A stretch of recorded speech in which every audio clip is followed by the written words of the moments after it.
નવા ગામના એક સંત કરસનદાસ બાપુ, જેઓએ આખી જિંદગી ભક્તિના રંગે રંગાયા અને આજે જ્યારે એમનું દેહાંત થયું છે, અહીંયા ગ્રામજનો જોઈ રહ્યા છો, પાલખી લઈને આવી રહ્યા છે અને કરસનદાસ બાપુ વર્ષોથી ભક્તિના રંગમાં રંગાયેલા હતા.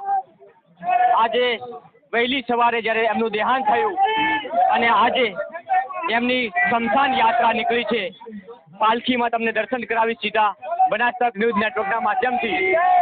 કરસનદાસ બાપુનો ઇતિહાસ એટલે કાયમ માટે ભક્તિ અને સેવામય રહ્યો છે. આપણે અહીંના અનેક સ્થાનિક લોકો સાથે પણ ચર્ચા કરશું. સાહેબ, અહીંયા માટે કરસનદાસ બાપુનો ઇતિહાસ શું હતો? કરસનદાસ બાપુ અમારા ગામની અંદર વર્ષોથી ભક્તિ કરે છે. બાળપણથી જ એમને ભક્તિ કરેલી છે અને એમને 500 થી 1000 જેવા સેવકો છે અને હજારો જીવોને એમને સુધાર્યા છે અને સાદગીભર્યું એમનું જીવન હતું અને ખૂબ સાદગીભર્યા જીવનમાં એમને આખી જિંદગી વિતાવી છે. સાદગીભર્યા જીવન સાથે એમણે સંપૂર્ણ જિંદગી પસાર કરી છે અને આજે વહેલી સવારે જ્યારે એમનું દેહાંત થયું અને ગ્રામજનોએ, આપ જોઈ રહ્યા છો, સ્મશાન યાત્રા એટલે કે પાલખી કાઢી અને સ્મશાન સુધી લઈ જઈ રહ્યા છે.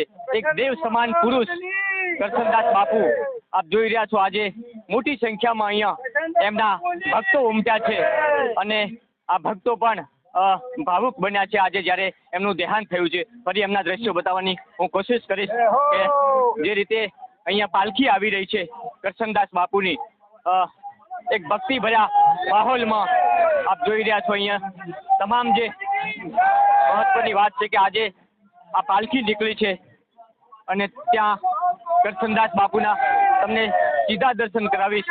જે રીતે જીવન જીવી ગયા છે, એક અલગ પ્રકારનું વ્યક્તિત્વ, એક મહાન સંત થઈ ગયા છે આ વિસ્તારમાં. ત્યારે ખૂબ મહત્વની વાત છે કે આજે કરસનદાસ બાપુની પાલખી યાત્રા નીકળી છે સ્મશાન સુધી. એમના લાખો ભક્તો અહીંયા ઉમટ્યા છે અને આખું ગામ અત્યારે હિબકે ચડ્યું છે.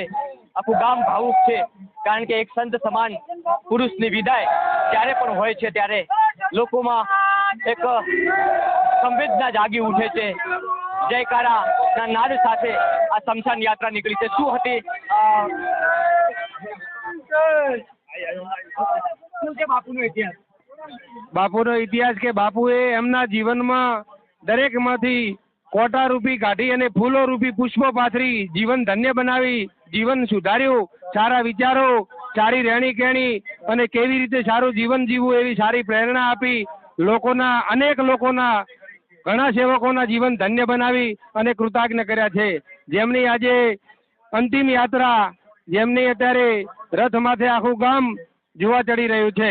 બોલો સતગુરુ મહારાજની જય. જ્યારે જ્યારે વિસ્તારમાં કોઈ ઐતિહાસિક વાત હોય છે, જ્યારે કોઈ સંત મહાપુરુષની વાત હોય છે, ત્યારે બનાસ તક ન્યૂઝ નેટવર્ક હર હંમેશા અગ્રેસર રહ્યું છે. ઓગળની ધરાને ઉજાગર કરવા માટે કાયમ બનાસ તક અગ્રેસર રહ્યું છે. આજે પણ વહેલી સવારે બનાસ તક ન્યૂઝ નેટવર્કના એડિટર ઉપર ટેલિફોન આવ્યો અને આ સમાચાર સાંભળતા જ હું ત્યાં પહોંચ્યો છું આજે અને આ પાલખી કવરેજ કરવાનો એક મોકો મળ્યો છે. હું પણ મારા જીવનને ધન્યતા અનુભવું છું કે જ્યારે ઓગળની ધરતી ઉપર કોઈ ઇતિહાસ બને છે ત્યારે એક સાક્ષી બનવાનો આ મોકો ક્યારે હું છોડતો નથી.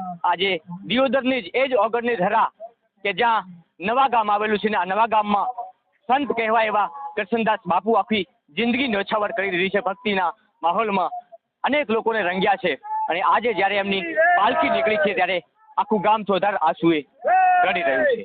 નમસ્કાર.